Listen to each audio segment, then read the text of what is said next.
The last thing I remember before everything changed was the sound of my own helmet cracking against the pavement.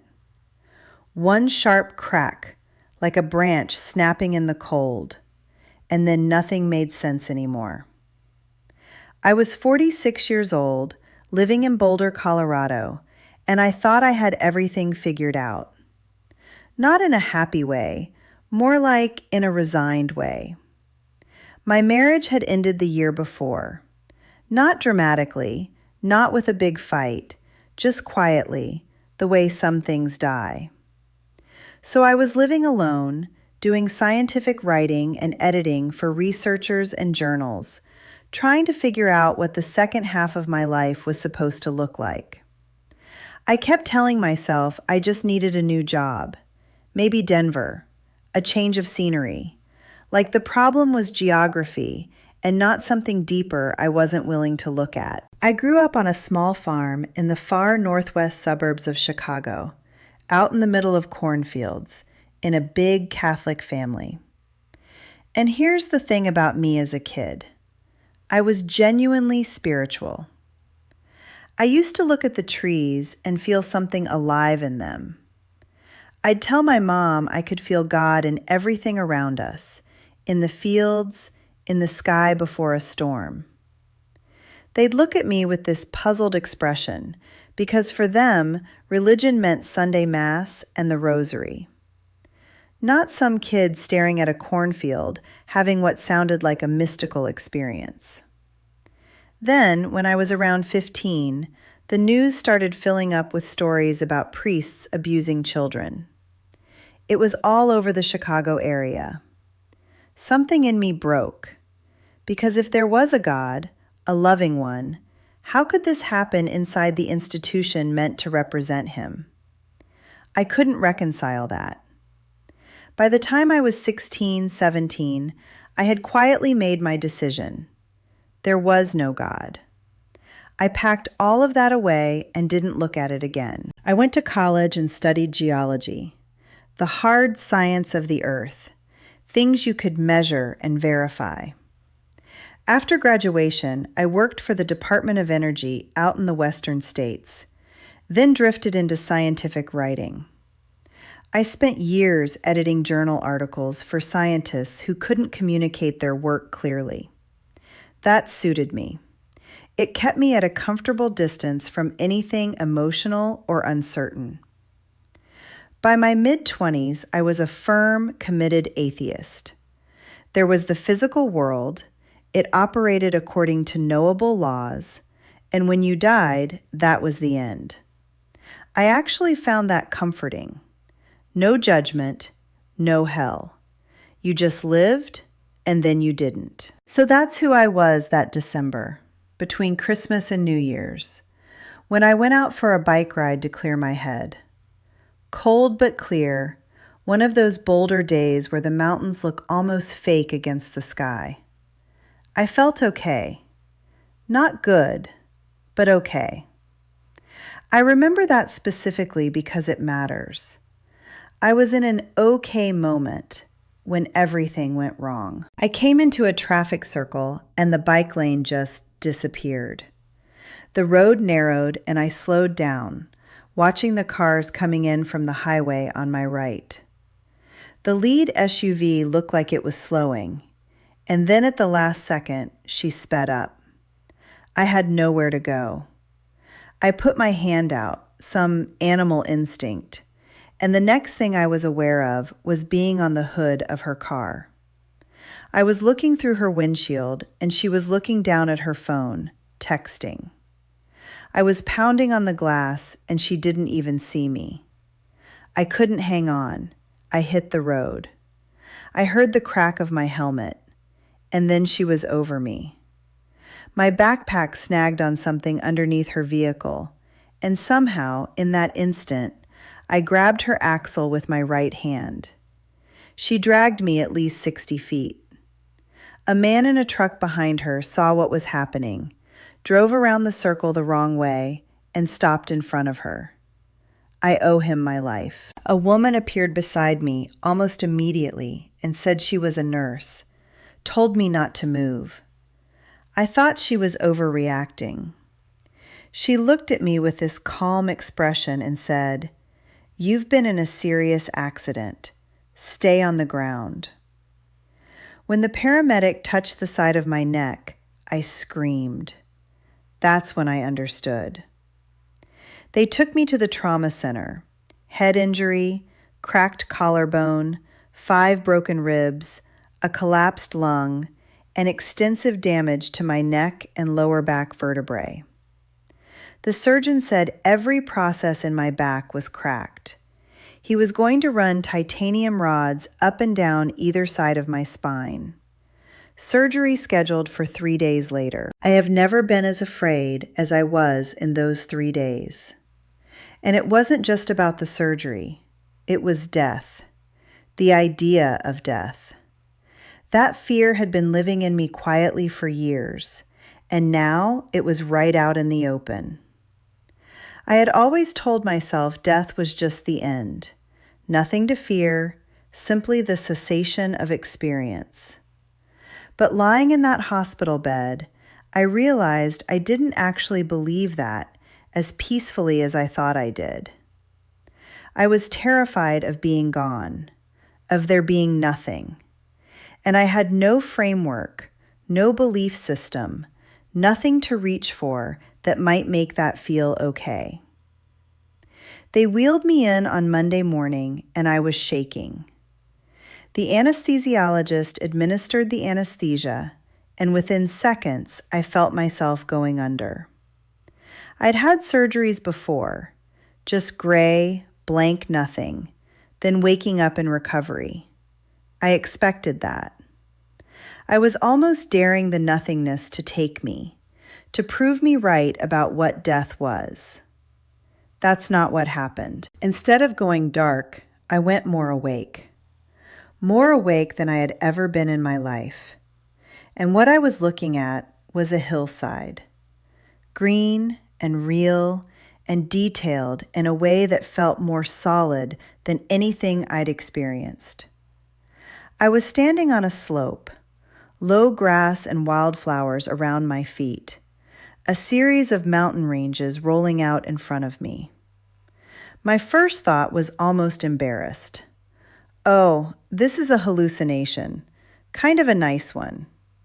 My rational mind already reaching for an explanation.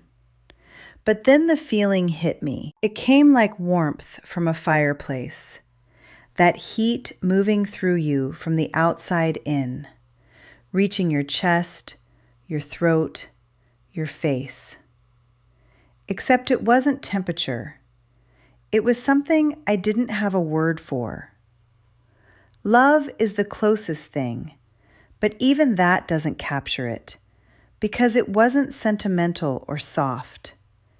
It was total acceptance, unconditional and absolute, like being held by something that had known you forever and was genuinely glad you were there. I started crying before I understood what was happening, and then I thought, I must have died on the operating table. My scientist brain kicked in immediately. Here I was, a dedicated atheist, not experiencing the nothing I had always expected. I also wasn't in hell, which my family had sometimes warned me about for leaving the faith. I wasn't experiencing anything I had prepared for. So I asked out loud in my mind, why am I here?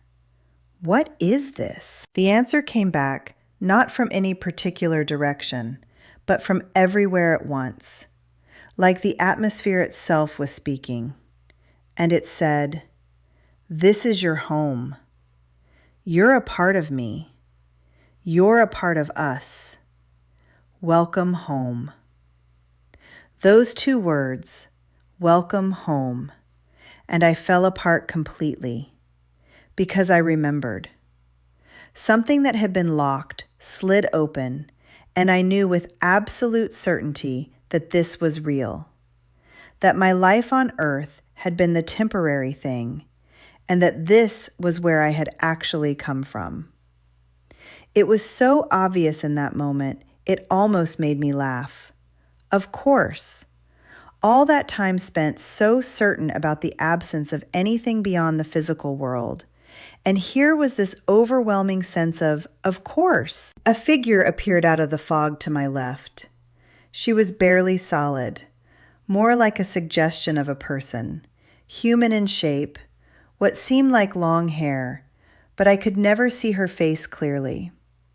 She was there for a purpose, and the purpose was me.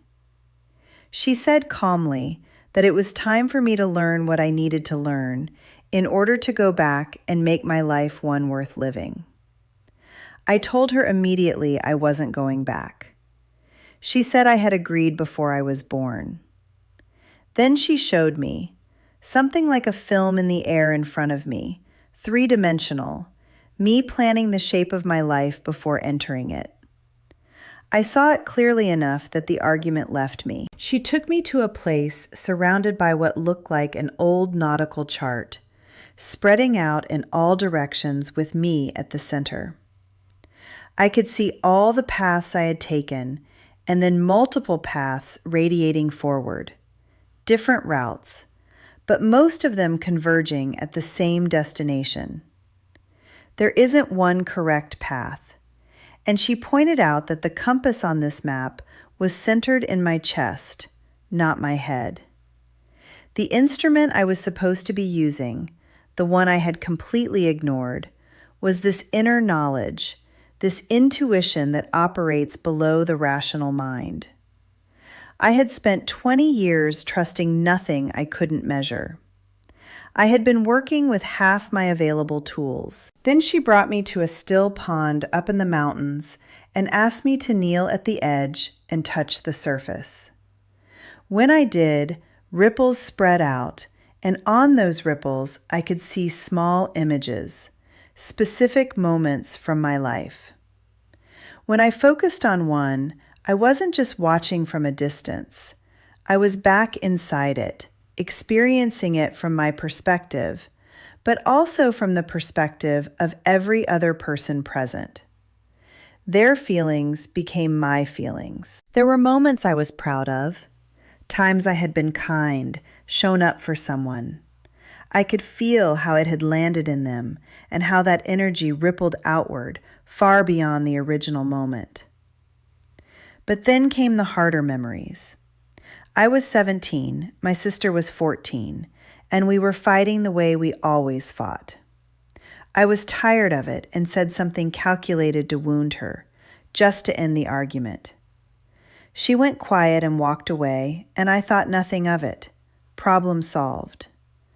But in that pond, I felt what she had felt. The specific interior collapse when someone you love says something designed to cut you. I felt it as if it were my own. I broke down completely. I understood in my body what it meant to cause that kind of pain.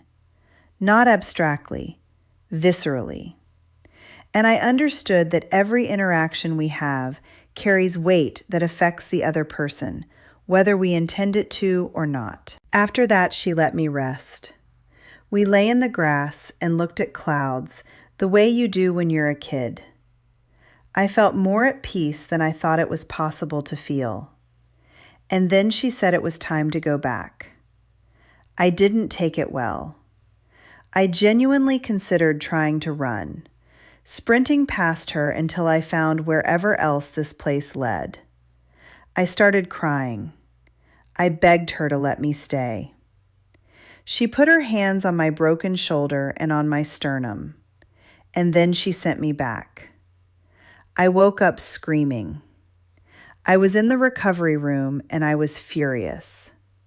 The nurse literally jumped away from me. I kept asking where she was, saying I didn't want to be here. They thought something had gone neurologically wrong. Eventually, my rational mind reasserted itself enough to recognize that no one in that room had any context for what I was describing. So I stopped talking. The next morning, a hospital chaplain knocked and looked in. I felt relief the moment I saw her. She came in and I told her everything. She listened without flinching. She said, "You had a near-death experience." I asked what that was. She explained that it happens, that people come back from clinical death and describe these things, that it has a name. First time I had ever heard the term NDE. She told me I wasn't crazy, and then she asked me what I was going to do with it. I thought about that for 2 weeks, because I knew it was a real fork in the road. I could go back to who I was, write the whole thing off as anesthesia effects, and return to my quiet, fear-organized life. Part of me desperately wanted that. It was safe. I didn't like it, but I understood it. The other path, taking what had happened seriously, letting it mean what it seemed to mean, I had no idea where that led. I was afraid it would cost me professionally. I was a scientist. I couldn't start telling colleagues about the meadow and the woman in the fog. But 2 weeks later, coming home from the hospital, I decided I was going to take the other path. Not because I was brave, but because the alternative felt like a worse kind of death than the one I had already survived. I was out of my body cast in just over 4 weeks. They had expected 16. My recovery was something the doctors didn't have a satisfying explanation for.